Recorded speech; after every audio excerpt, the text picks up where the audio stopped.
আমার নাম মানিক। আমি কলকাতা শহরের একটা পুরনো পাড়ার থাকি। এখন আমার বয়স 23 বছর, কিন্তু এই গল্পটা তখনকার যখন আমি মাত্র 11 বছরে ছিলাম। আমাদের বাড়ির পেছনে আঙ্কেল আর তার স্ত্রী রিনা আন্টি থাকতেন। আঙ্কেল বয়সে অনেক বড় ছিলেন, কিন্তু আন্টি যেন কোনো সিনেমার নায়িকা। লম্বা ঘন চুল, বড় বড় কালো চোখ, গোলাপি ঠোঁট আর একদম ফর্সাম।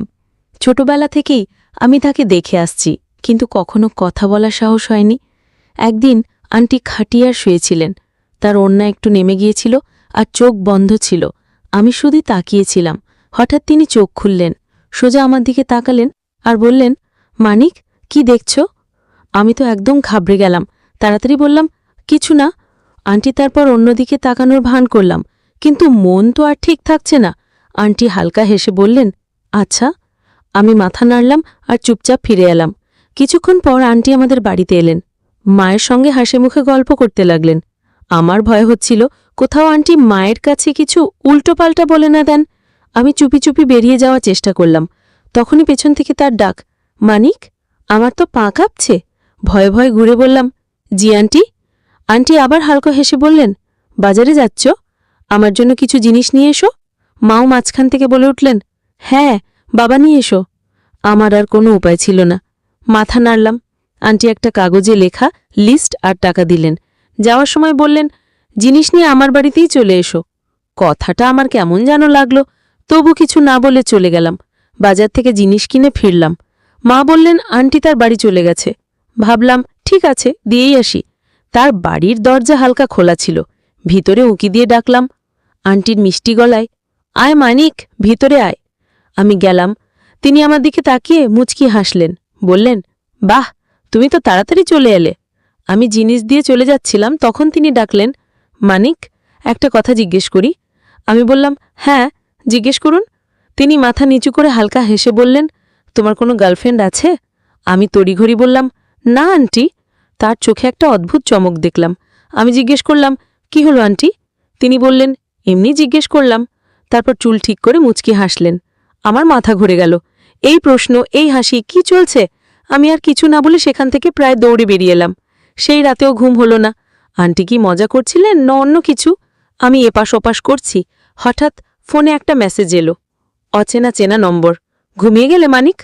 আমার গায়ে কাঁটা দিল। এত রাতে কে? কাঁপা হাতে লিখলাম, কে? কয়েক সেকেন্ড কোনো উত্তর নেই। তারপর আরেকটা মেসেজ, চিনে নাও। আমার মাথা ঘুরছে। কে হতে পারে? বন্ধুরা মজা করছে, কিন্তু এই নম্বর তো চেনা নাই। একটু ভেবে সাহস করে লিখলাম, আন্টি। মেসেজ টাইপ হচ্ছে দেখলাম। আমার বুকের ধড়কন বাড়ছে। তারপর মেসেজ এলো, হ্যাঁ, রাগ করলে না তো? আমার হাত পা অবশ হয়ে গেল। এটা কি হচ্ছে?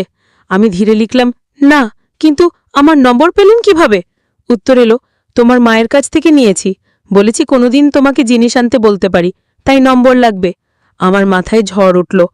মা না ভেবেই নম্বর দিয়ে দিয়েছেন, কিন্তু আন্টি এটা কিসের জন্য ব্যবহার করছেন? আমি দ্বিধায় পড়লাম। তখন আরেকটা মেসেজ, শোনো, কাল সন্ধ্যায় ছাদে এসো, কথা আছে।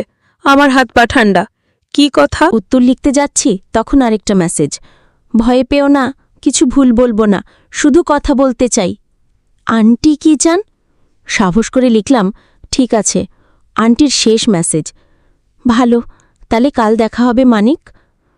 পরদিন সকালটা স্বাভাবিকভাবে কাটল, কিন্তু মনটা সারাদিন উস্কুরা করছে। সন্ধ্যার অপেক্ষা আর সঙ্গে একটা অদ্ভুত ভয়। সন্ধ্যা 7টার দিকে ছাদে গেলাম। হালকা ঠান্ডা হাওয়া বেছে চারদিকে চোখ বুলিয়ে দেখি আন্টি ছাদের এক কোণে দাঁড়িয়ে। আমাদের বাড়ির ছাদটা স্পষ্ট দেখা যাচ্ছে। আমি ধীরে বললাম, আন্টি। তিনি মুচকি হাসলেন, বললেন, ভেবেছিলে আমি মজা করছি? আমি থমকে গেলাম। কি বলছেন তিনি? কয়েক পা এগিয়ে এলেন। তার চুল হাওয়ায় উঠছে, চোখে একটা অন্য রকম ঝিলিক। হঠাৎ বললেন, কাউকে কখনো ভালোবেসেছ? আমার বুকটা ধক করে উঠল। এই কেমন প্রশ্ন? আমি একটু হেসে বললাম, না। আমার ভেতরে ঝড়ও উঠল। আন্টি কি আমার জন্য কিছু ভাবছেন? আমি সাহস করে বললাম, আপনি এসব কেন জিজ্ঞেস করছেন? তিনি একটু চুপ করে রইলেন। তারপর ধীরে বললেন, কখনো কখনো কারো সঙ্গে কথা বলতে ভালো লাগে। যদি সে তোমাকে বোঝে, তাহলে আরও বেশি। আমি কিছু বলতে যাচ্ছিলাম, তিনি মাথা নেড়ে বললেন, কিছু সম্পর্ক বলা হয় না, আর কিছু কথা শুধু অনুভব করার জন্য, বলার জন্য নয়। তার এই কথা আমার মাথায় ঘুরতে লাগল। এটা কি বন্ধুত্বের কথা নাকি অন্য কিছু? তিনি একটা লম্বা নিঃশ্বাস ফেলে বললেন, যাও, মা খুঁজবে। আমি মাথা নাড়লাম আর ফিরে এলাম। কিন্তু ভিতরে একটা হলচল শুরু হয়ে গেছে। যা হচ্ছে তাকে শেষ হবে নাকি চলবে? সেই রাতে আবার বেছে নি। আন্টির কথাগুলো মাথায় ঘুরছে। কিছু সম্পর্ক বলা হয় না। আমি কি বেশি ভাবছি, নাকি আন্টি সত্যি কিছু বলতে চান যা সরাসরি বলতে পারছেন না? পরদিন সকালেও মনটা উদাস। দুপুর পর্যন্ত আন্টিকে দেখলাম না। সন্ধ্যায় আমি বাড়ির বাইরে দাঁড়িয়ে হঠাৎ পিছন থেকে ডাক, সঞ্জু। ঘুরে দেখি আন্টি মুচকি হাসছেন। বললেন, বাজারে যাচ্ছ? আমি বললাম, হ্যাঁ, কিছু জিনিস আনতে হবে। তিনি পার্স থেকে ৩০০ টাকার নোট বের করে দিলেন। বললেন, আমার জন্য জিনিস নিয়ে এসো। আমি চুপচাপ নোট নিলাম, কিন্তু এবার তিনি যাবার সময় ধীরে বললেন, শুধু জিনিস নিও না, সন্ধ্যায় ছাদে এসো, কথা আছে। আমার বেচেনি আলো বেড়ে গেল। তাড়াতাড়ি বাজার থেকে জিনিস নিয়ে তার বাড়ি দিয়ে এলাম। মা ভাবলেন আমি শুধু জিনিস দিয়ে এসেছি। সুযোগ পেয়েই ছাদে গেলাম। আন্টি আগে থেকেই দাঁড়িয়ে বললেন, ভালো করলে এসেছ। আমি ধীরে বললাম, কি কথা ছিল আন্টি? তিনি রেলিং হাত রেখে বললেন, কখনো মনে হয়েছে কেউ তোমাকে বোঝে কিছু না বলেও? আমি বুঝতে পারলাম না কি উত্তর দেব। তিনি বলে চললেন, তার সঙ্গে কথা বলতে ভালো লাগে। আমার বুকের ধড়কন বেড়ে গেল। এটা কি বলছেন? আমি কিছু বলার আগেই তিনি বললেন, ভয় পেও না, আমি তোমাকে ভুল পথে নিয়ে যাচ্ছি না। আমি মাথা নাড়লাম। তিনি বললেন, কখনো কখনো বয়স দিয়ে সঠিক ভুল ঠিক হয় না, মন ঠিক করে। আমার মাথা ঘুরছে। আন্টি কি চান? আমি ধীরে বললাম, আন্টি আপনি। তিনি আমার কথা কেটে বললেন, যদি এসব তোমার অদ্ভুত লাগে আমি আর বলবো না, কিন্তু যদি তুমিও এই কথাগুলো পছন্দ করো তাহলে আমাদের এই ছোট্ট গোপন বন্ধুত্ব হতে পারে। আমি ভাবলাম, যখন যাস নিজে যে ঘোড়ার কাছে আসছে তখন ছাড়া উচিত নয়। সেই রাতে আমি নিজে থেকে আন্টিকে মেসেজ করলাম, আন্টি আমিও আপনাকে পছন্দ করি, সঙ্গে একটা হার্ট ইমোজি।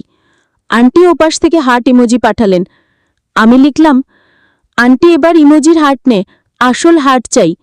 তিনি বললেন, কাল দুপুর ১টায় বাড়িতে চলে এসো। পরদিন আন্টির বাড়ি গেলাম। আঙ্কেল বাড়িতে ছিলেন না। আন্টি তার ঘরে ছিলেন। আমি পৌঁছাতেই তিনি আমাকে জড়িয়ে ধরলেন। আমরা দুজনে অনেক গল্প করলাম, হাসলাম আর ক্লান্ত হয়ে ঘুমিয়ে পড়লাম। বিকেল ৫টায় আমি বাড়ি ফিরলাম। তো বন্ধুরা, এটা ছিল আমাদের আজকের ছোট্ট গল্প। গল্পটা কেমন লাগলো কমেন্ট করে জানিও। যদি পছন্দ হয় লাইক করো, বন্ধুদের সঙ্গে শেয়ার করো। এরকম আরও মজার গল্পের জন্য আমাদের চ্যানেল সাবস্ক্রাইব করো আর বেল আইকনটা টিপতে ভুলো না।